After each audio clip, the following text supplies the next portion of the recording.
amigos, my name is V and today I'm going to be talking about what books got me into reading. A bit of background story about the ages I got into reading.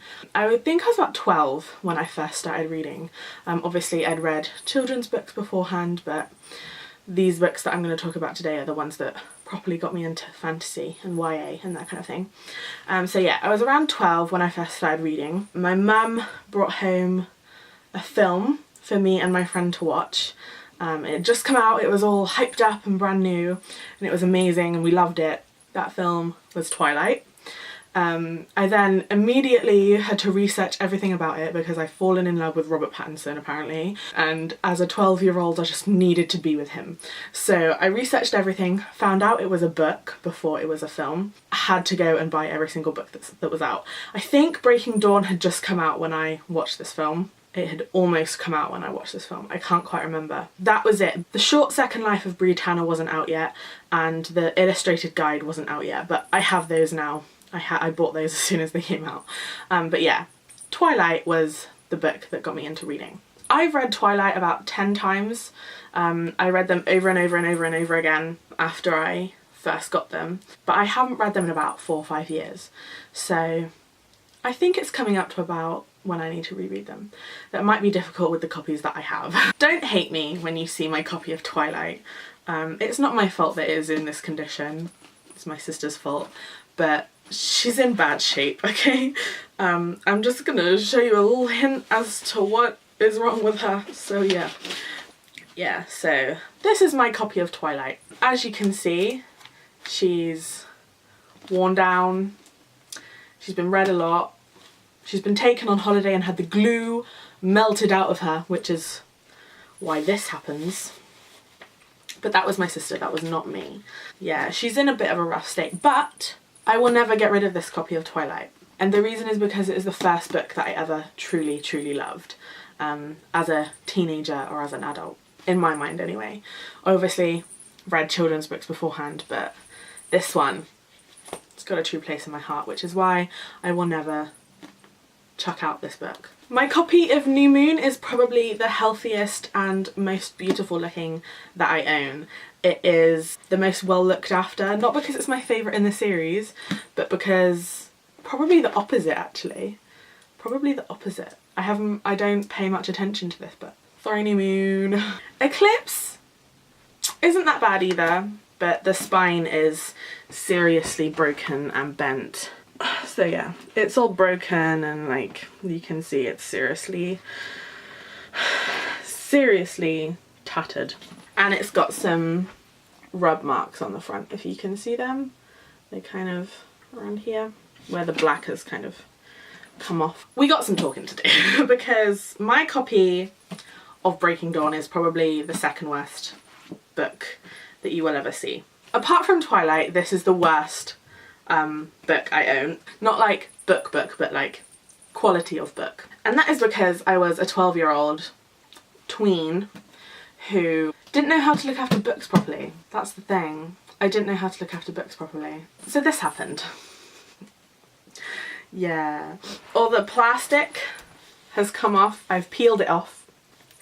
Like back here, you can see it's like flappy. But yeah, that's what happened to Breaking Dawn. And apparently this bit's coming off now. Fun. I was a stupid teenager who didn't realise how to look after books properly and thought it was okay to peel off the plastic that's on a book. I then of course have The Short Second Life of Britannia in hardback and the Twilight Saga official illustrated book guide by Stephanie Meyer as well. These are both hardback, so they are both in beautiful condition. I think I've read both of these like once, browsed this barely, because it's not technically a book. It's a guide to all of the characters and what they're supposed to look like. But yeah, both of these are in really good condition, so I'm really happy about that. The books I read after Twilight were The Vampire Diaries. I watched the first maybe 3 series of The Vampire Diaries before I realised it was a book. I then didn't have a chance to watch the series anymore, so I just read the books. I have the first 10, I think, including ones I have on my Kindle. As you can see, my first two, they're omnibuses I think. My first two books of the Vampire Diaries series, they both have the TV series covers, which I'm not too fussed about because I don't read them much anymore.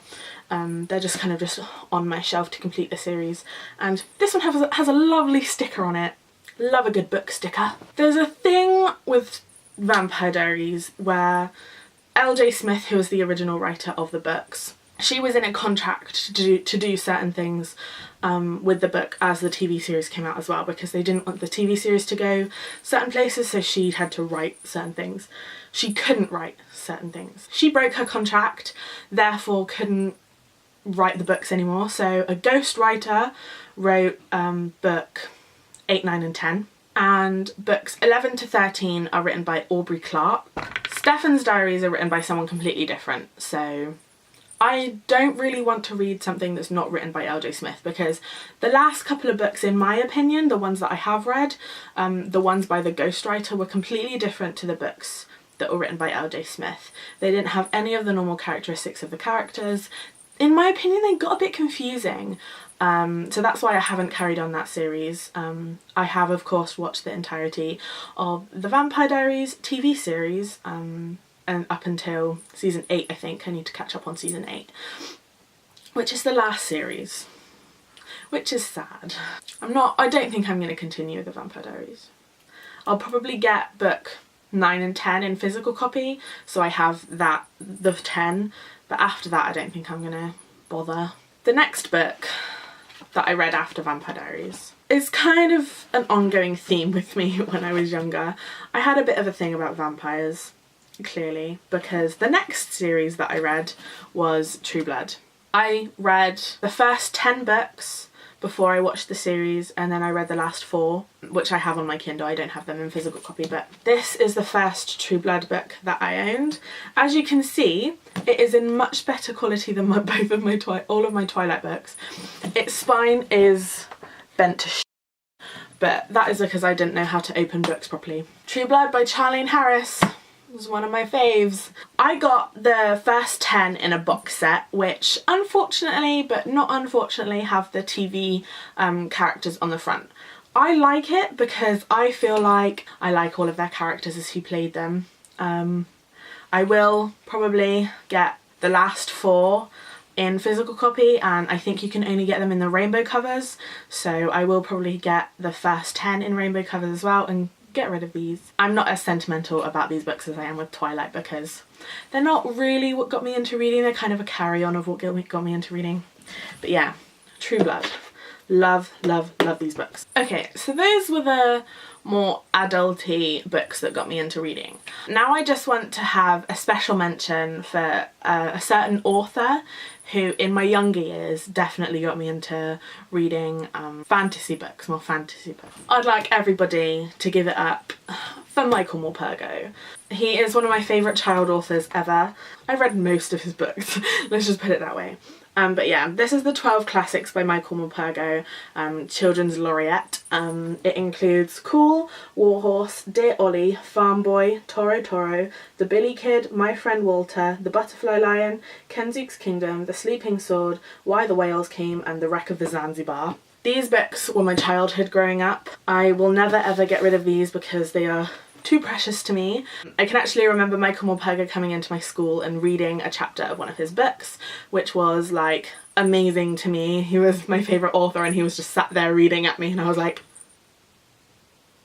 for most of the like hour that he was there, I loved him. He is amazing. These books kind of got me out of my comfort zone. I was quite a introverted as a child, I say. These books kind of got me out of my little shell, kind of got me out and doing stuff with other people. So yeah, really, really love Michael Morpurgo. I would suggest him to any parent who wants to read to their child. I'd say if you're reading them to your child, maybe about 4 or 5. I'd say if they're reading them, maybe about 8 or 10. Depending on their reading skills, obviously. But yeah, I'd suggest these to any child or any parent because they are amazing books and they were my childhood. And that is it. I hope you liked this video. I hope it wasn't too rambly for you. If you did, then hit that like button and subscribe while you're down there so you don't miss any more of my future videos. Bye!